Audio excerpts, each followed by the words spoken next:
check it out.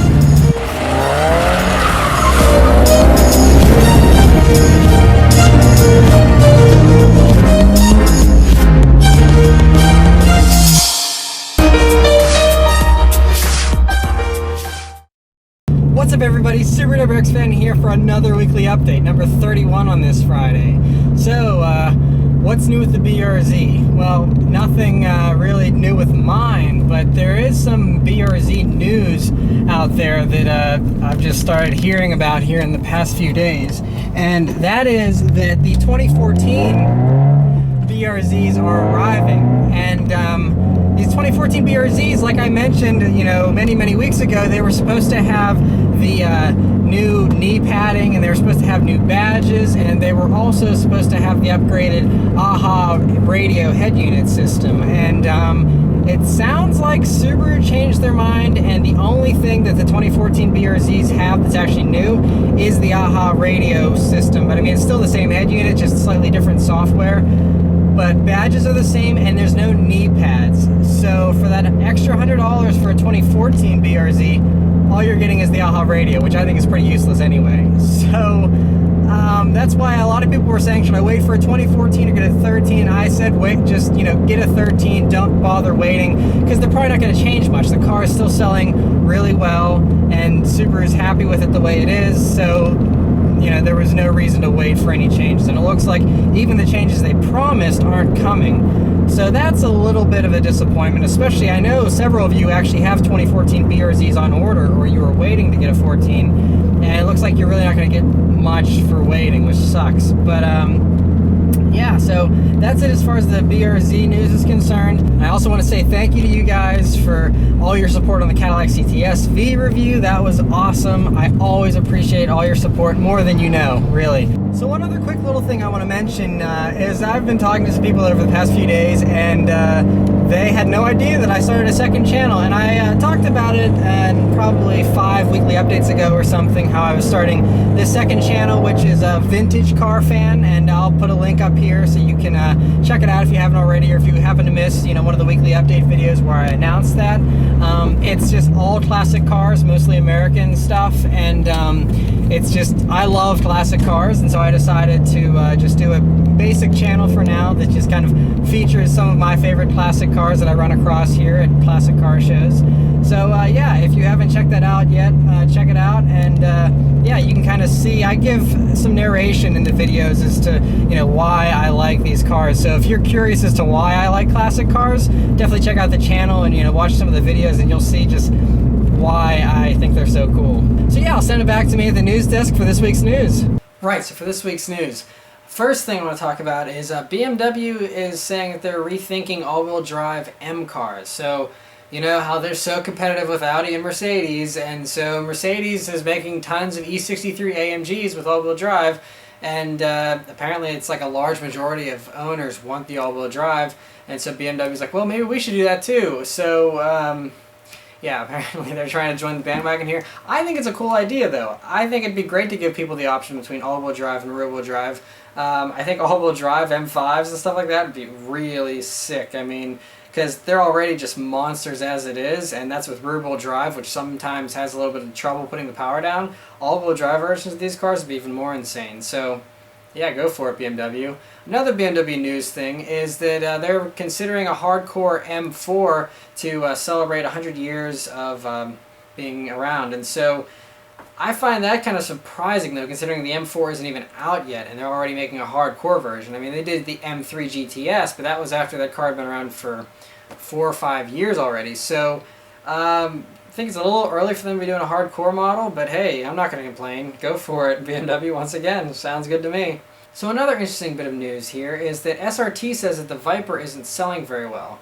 And I think part of that is just because they had high expectations for what this car would do sales-wise, and it's a little too hardcore for most people, I think, and so it's just not selling as well as they had hoped. Also, they say that some of the dealers aren't letting people test drive cars, which is an age-old problem that kills car sales, and these dealers have no one to blame but themselves for not being able to sell cars, because I know even Subaru dealers, some of you have actually sent me messages saying that Subaru dealers won't let you test drive BRZs or WRXs, and I mean, those are only $30,000 cars. I mean, again, this is, you know, an $80,000 car, but you walk into a Mercedes dealership, they'll throw you the keys to an S-Class, no problem. So I don't understand this whole idea of, you know, obviously you don't want a ton of joyriders, but you have to let people drive something before they buy it. People aren't just going to buy a car without ever driving it. So I think that's mostly probably the dealer's fault. Unfortunate for SRT, because that's really killing their sales. But hopefully these dealers realize they need to let people drive these things and get some more of these out on the road.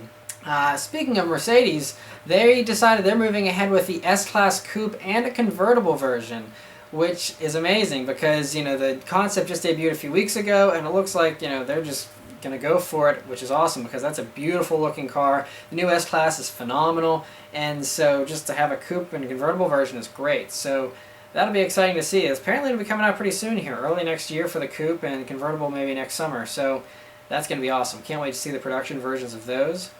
Another interesting piece of news is that Williams, which is a F1 team, they are developing a hybrid system for the next GTR.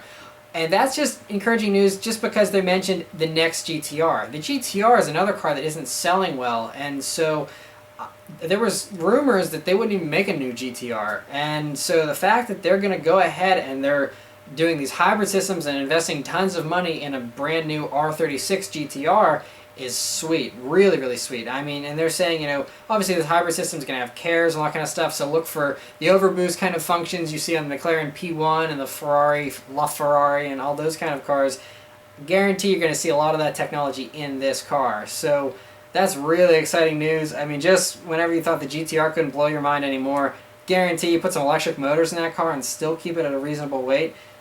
I mean, I wouldn't be surprised for 1.5 seconds 0 to 60 times and stuff like that, just because the insanity that is the GTR is just going to get even crazier. If you have a Formula One team helping you develop it, that is going to be sick. Really, really sick. Another really sick car that was just possibly leaked was the 2015 Lexus Rcf.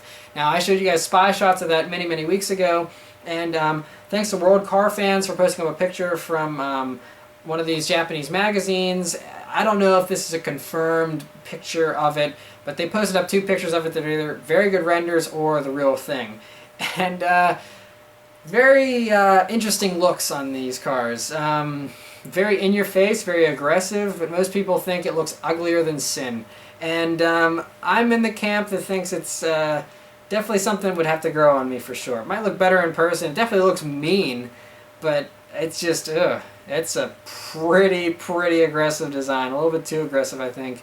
But yeah, so that'll be sweet. They said it's gonna have a 5-liter V8, kind of like the ISF has, 455 horsepower, which should be pretty fun as long as it keeps the weight down. Another interesting looking car is the 2015 Mini Cooper. Now, there was some spy shots snapped many weeks ago of this car, but it was from like a rooftop and it was weird angles, and so someone got, you know, really clear shots here that were posted up on Autoblog of what it looks like they were filming a commercial for the new car, and doesn't look much better in my opinion. I mean, it has these like circular LEDs around the headlights that make it just look crazy, and I don't know, it just does not look good to me. I mean, it was kind of a cute looking, you know, stylish, understated car before, but now it just looks too in your face and like crazy. It really looks like a crazy little car. I don't know, but so yeah, not a big fan of those looks. I prefer the older generation, but hopefully it performs really well and has a lot of good advancements. One of the advancements that was reported this week is that they're going to have BMW engines now, because before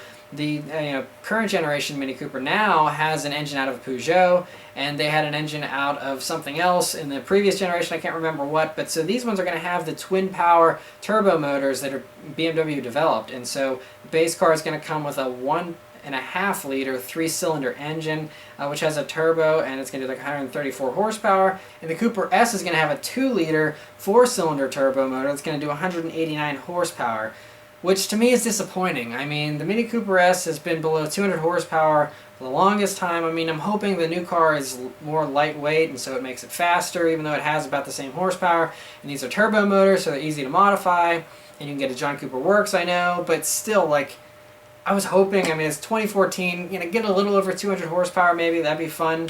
Make it a little bit more of a performance machine than it is already, but it sounds like they're falling into the same pitfall as the, you know, Honda Civic Si and the Volkswagen GTI, where they just have 200 horsepower eternally. And so, yeah, not sure about that, but should be a pretty promising car though, for sure. Minis are always fantastic to drive.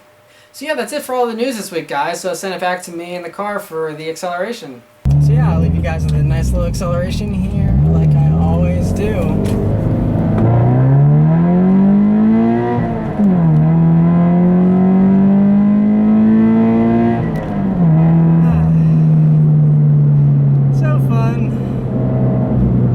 CTSV was fun with, you know, almost 600 horsepower, but it's amazing how much fun you can still have with 200 horsepower. So yeah, thanks for watching as always, guys, and I'll see you next time. Take care.